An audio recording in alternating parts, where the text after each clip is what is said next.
Welcome to our viewers in Nigeria and across the world. Lunchtime politics begins right this minute.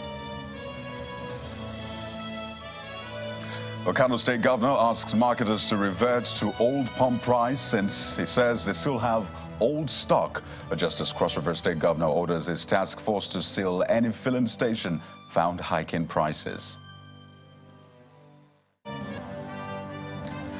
And all eyes on President Tinubu and his security team on just what his philosophy on dealing with security issues entails as he calls for the adoption of contemporary security measures to advance the country's security fortunes. The Enugu State Governor declares an end to Monday sit-at-home order in his state, just as he asks President Tinubu to release Nnamdi Kano for the healing process to begin.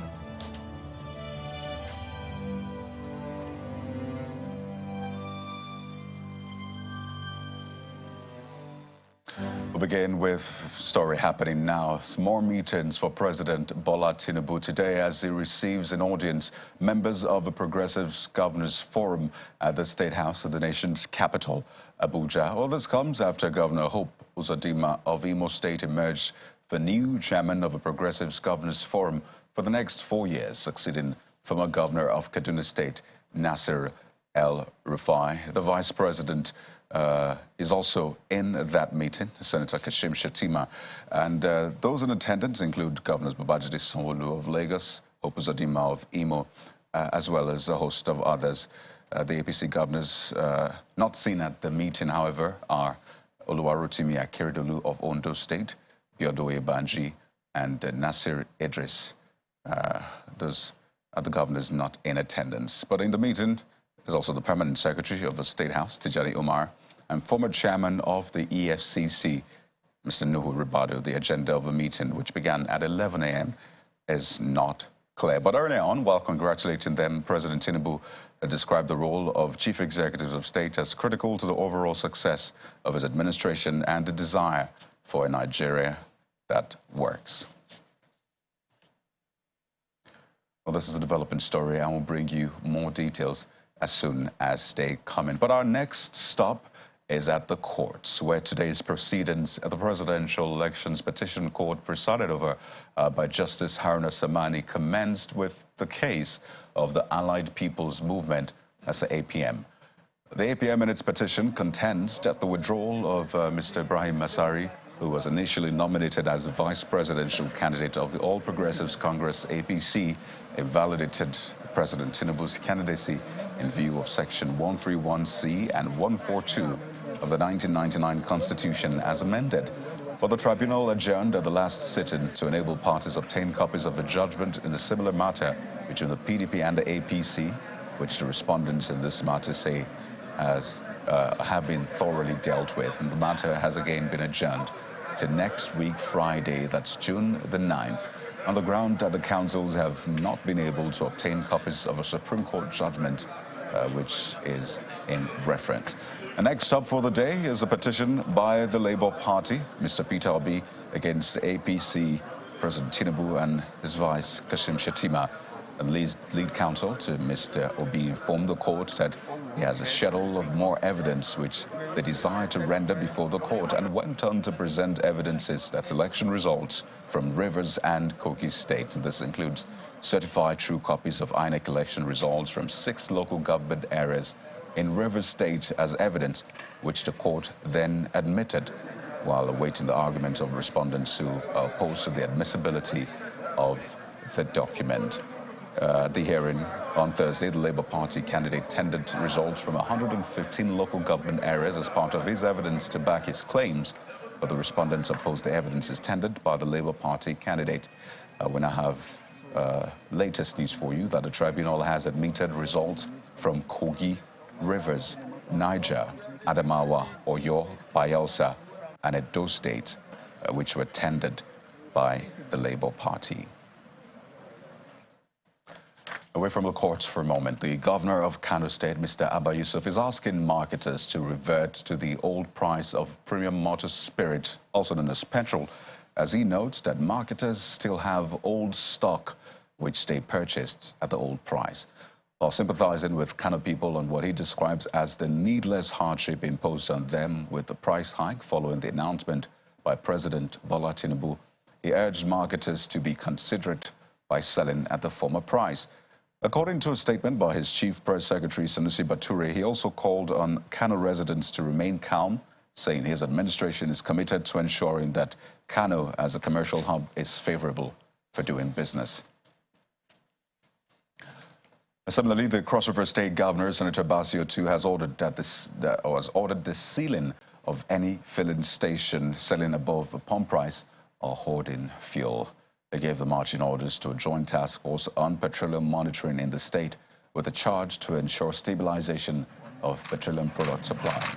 Speaking after the inauguration of the task force at the Dan Archibald Governor's Lodge in Calabar, the state capital, the governor explained that there was no need to cause untold hardship on the citizen. Your Excellency, you have constituted an 11-man. We want you to do your job without any fear or favor. Don't fail to seal up any station that does arbitrary or brings arbitrariness in terms of pricing of these products. So in this, in this moment, you're all empowered to go and do your work. Further, in all fairness to the people of Cross River State, or each and everyone who is living or passing through here. So this day, you are thereby inaugurated to go and do your work without any fear or favor. We try as much as possible to support you with whatever you need to make sure that this job is a success. Meanwhile, the Group Chief Executive Officer of the Nigerian National Petroleum Company Limited, Mr. Mele Kyari, is asking Nigerians not to panic about the supply of petrol, assuring that the corporation has enough supply of a product to serve the country for several days. He also points out that he aligns himself with the removal of subsidy because he says it is no longer sustainable. He addressed this and other issues surrounding the fuel subsidy removal when he appeared on our political program, Politics Today. Such regime vanished on the 17th of February 2022. The law said that 6 months after the enactment of the Petroleum Industry Act, petroleum product, particularly PMS, must be priced at market rates. That means by law, the subsidy regime is gone by the 17th of February 2022. But of course, government can always decide to spend on its citizens in the manner that it wants. Government, in its wisdom, decided that there will be appropriation for subsidy in 2022 and also provision for subsidy up to the half of 2023. That means that provision is made, but the law said to price it at the market. So you can choose to spend your money, which is what government did, but you only spend money that you have shown. Government did not fund the subsidy because it didn't have the money to fund it. I think the general understanding that since there is a provision in the Appropriation Act, it means that there's a subsidy regime up to the end of the June. Technically correct, but budget is budget. You have to fund your budget. If you don't have fund your budget, it doesn't exist. Why are Nigerians paying for a new price for the old products? Two distinct situations, very separate. Because once there's indication of change in price, which everyone knows that it's likely to be higher price. So two things happen. Consumers will rush to the station so that they can take advantage of the old prices and in anticipation that something will change the next day. So that's why you see motorists go back to the fuel station, instead of buying 10,000 naira fuel, you buy 20, 30,000 naira, with the hope that when the prices change the next day, that you would have taken advantage of it. And the other side of it is inventory management. Every trading company would hold back that inventory with the belief that when prices change, they can now sell at the new price. I think this is natural because it does happen. It may not be intentional, but obviously it's something that clearly happens under every circumstance. Who is profiting from this now? I don't think it's profiting. Is it the market? Yes, let me tell you. When you you have a cheap price in a product in your hand, and then you now sell it maybe 2-3 times the price of what you have purchased, but you are going to go back to the market. That means when you go back to the market to procure new supply, you are going to buy at the new price, but literally your gain will be clearly marginal, because for you to continue doing that business, you have to add money to buy in the next market.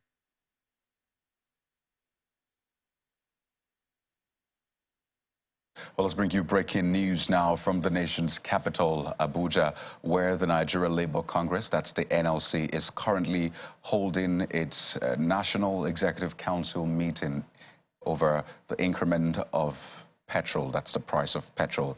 And the major issue for discussion, of course, by the NEC is a fuel subsidy removal and subsequent increment. The NEC comprises all presidents, that's general secretaries as well as treasurers of all NLC's affiliate unions, state chairpersons, and secretaries of NLC state councils, as well as chairperson of NLC Youth Committee and members of the National Administrative Council. The meeting is holding behind closed doors as journalists hang around outside the hall. At the end of the meeting, it is expected that the NEC of NLC will brief the media on the outcome of their deliberation. And this deliberation follows that meeting which Labour had with the federal government, which you are seeing right there on your screen. The meeting, in fact, deadlocked. And Labour said it was going to come up with the next line of action, which we expect any moment from now. So stay with Channels Television. We'll bring you the latest from Labour's meeting at the nation's capital. Well, let's speak with Chukwuemeka Osuji, who is an oil and gas expert, who's a partner at Olaniwoja LP, who joins us live from the UK. It's good to have you on the program. I imagine you're heaving a sigh of relief that you don't have to queue or, stress to buy petrol where you're at, but that's by the way. You are a legal assistant with the Oil and Gas Sector Reforms Implementation Committee, where you were involved in the drafting of the PIA, now PIA, but it was a petroleum industry bill at that time. And I wonder, while all of the deliberation was ongoing, did you envisage this scenario while the bill was being formulated? Well, thank you very much. Pretty much we did, because the subsidy issue is something that's been on the table for a very long time. And of course, apart from the fact that it was a significant wage bill for the federal government, there was also the realization, particularly on the part of a lot of market players, that a sort of deregulation, either partially or fully, might be necessary for the downstream sector to fully develop. And then so it was in contemplation, but of course at the time, the point really was, and has always been about what when should it be implemented. So the question then is, we obviously maybe anticipated all of this, but is this the best way that we projected that we could have gone on with this? Is there an easier way, really, that we could have handled this subsidy removal and ensure that there's maybe less hardship on Nigerians? That's a difficult one. I think the first thing to appreciate is this is a difficult decision, irrespective of who. Please go ahead, Chukwuemeka, if you can hear me. Go ahead, please. Yes, can you hear me? Yes, loud and clear. Please go ahead. Yeah, great. So I was saying this is a difficult decision, irrespective of the time and who is making that decision, because it doesn't matter in the manner in which it is implemented. Ultimately, at least in the short term, prices will just go up naturally. But the expectation is that after a while, given the forces of demand and supply, and then the development of a more robust market, then the prices might stabilize. But of course, it will never come back to the levels that we had a few weeks ago. In terms of palliatives and what could have done, perhaps, unfortunately for the challenge we have as a country is that a good number of Nigerians are living at the poverty line and also a good number below the poverty line. So what can be done? We can't hand out cash or dole out cash to these people. It will easily be finished in a couple of weeks or months. So I think one key area is transportation, because the most direct hit from the subsidy removal will be transport prices will go up. If government can think of a way to either subsidize transportation, not by way of direct subsidies, but to work in collaboration with the state governments, I think, to have some sort of mass transit systems. And those mass transit systems could be such that the prices that for commuters will be slightly or significantly cheaper than the other commercial buses. That way, it could help to reduce the impact on transportation. But of course, as you're aware, in addition to transportation, this will also have or is likely to have a spill-on effect on pretty much everything else. Production, manufacturing, prices of goods are going to go up. That portion will be, to be honest, I think quite difficult to control. What we hope will happen is that in the short term, government will complement this policy with other policies which will incentivize more production and productivity in the sectors. If that is done, then potentially it could lead to more income and revenue in the hands of Nigerians, which they could use then to manage the exposure in terms of the rise in prices. Right. So as I speak with you, as I just mentioned earlier, Labour is holding a meeting. They had met with government some days ago. It deadlocked in their meeting to come up with some sort of resolution. And I wonder what you expect Labour to be asking for, to be negotiating with governments such that they can reduce, all of this pressure on Nigerians. Because a lot of Nigerians will not be at that table, but at least they will be looking to Labour to present or represent them the very best way and get the very best for them. So what do you expect from Labour? Okay, well, if you recall, prior to this time, sometime in April, there was a FEC meeting. What came out, and I think the Minister of Finance also spoke to that point of the meeting, was the fact that there was an expanded group committee that was deliberating on when best to pretty much either whether to end the subsidies in June or to get an extension. But of course, that was the NEC meeting, right? Sorry, can you hear me? Yeah, I was saying that was the NEC meeting, the National Economic Council the meeting. Yes. Yeah. That would then require going to the National Assembly to have some sort of amendments to the Appropriation Act and the PIE as it were. That decision, of course, we know what happens with. So, but for Labour, of course, they are in a very tight position. Labour will naturally want to argue that there should be palliatives. And the question is, what form will those palliatives come? Those palliatives will cost money. So those palliatives could be palliatives on transportation, perhaps on health. It's difficult to have palliatives in addition to food and other consumables, because how are you going to do it? Are you going to ask the market sellers to reduce the prices of their goods? The other alternative is to ask the government to suspend the subsidy removal until such a time at which perhaps the Port Harcourt refinery, for example, has come on stream, or the Dangote refinery has come on stream. But those are, of course, decisions that will have to be taken working hand in glove with the government. What I think Labour would be asking for would be a slight extension of the period until such a time in which maybe the Port Harcourt refinery comes on stream and perhaps the Dangote refinery, hoping that that would help to mitigate things. But I dare say, even if those refineries come on stream, they will marginally affect the pricing. At any time in which you remove the subsidies, the pricing is likely to go up. We've seen in any event, it's difficult decisions happening. Right. I mean, very interesting projections you made, or points, essentially. But we've seen some state governors, telling marketers to revert to the old price. Kano state government asking them to revert to the old price. Cross River also saying, well, your station will be sealed, if you sell above the official price, even though there are questions as to which is official now. But just how implementable, or I say justiciable, is that? Unfortunately, I think even though we've sort of carried on in that manner in the past, the market cannot be regulated by fiat. There is the market, and the market will be regulated largely by the fundamentals of markets, particularly where government has hands off from the market. So, of course, as you're aware, pump price is a reflection of the landing cost and distribution cost.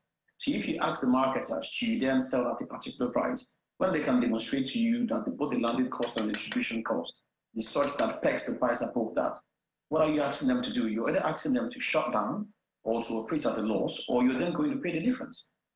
So even though that we've seen some of those pronouncements by a few state governors, but I do not think that's the solution. I think the solution would really be huddling around with the federal government and then sitting down to craft out what we think could be short to medium-term measures to mitigate the impact of these subsidies on the masses in the short term, and then what can then happen afterwards.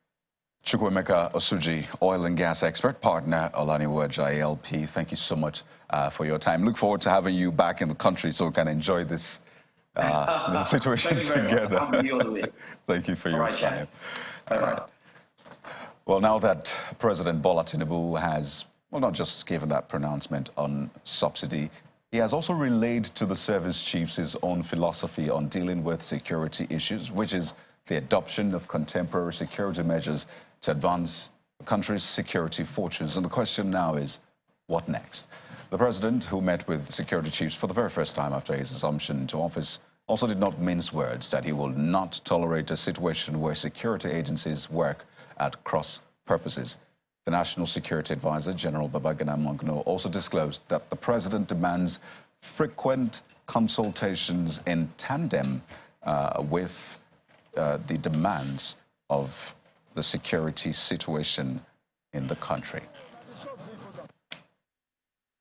In moving this country forward, he needs the security agencies to redouble their efforts, and he's also pointed out that his own philosophy is one of contemporary security measures. And his own trajectory is that national security has to be coordinated. There has to be, whatever it is, whether it is a basket system, but there must be a clearing house. All agencies must work to achieve one single purpose. Working at cross purposes and colliding with each other is not something that he will condone. He has made it very, very clear that all the security agencies must comply with the demands of coordination with the I see the National Security Advisor, and all eyes are still on the president to see the appointment and all of that. But let's speak with Mr. Alfred Ononugbo, who's a security consultant, forensic investigator, joins us live in our Lagos studios. Good to have you on the program. Thank you for having me. It's good to see you again. It's my pleasure. So, new administration. We've seen that meeting with the service chiefs, and we're told that the president's philosophy on dealing with security entails the adoption of contemporary security measures. I wonder, listening to the NSA speak, even the Chief of Defense Staff also spoke after that meeting. From the outcome, is this maybe different in any way from what we saw during the previous administration? Well, I think one key thing coming out is from the meetings is this request by Mr. President that the security agencies should have a synergy. They should work as one. They should also understand their role in maintaining the peace and safety of the nation, particularly the territorial integrity of the nation. And I think that is key. And also the fact that he's beginning to see the contemporary challenge to security. We've moved into a digital age, and there must be need for the systems to be upgraded to meet with the evolving challenge of the digital space. We cannot fight digital crimes in a cyber world situation with old methods and analog approach. We must have to change that. The artificial intelligence is taking over the way people do business in the entire world.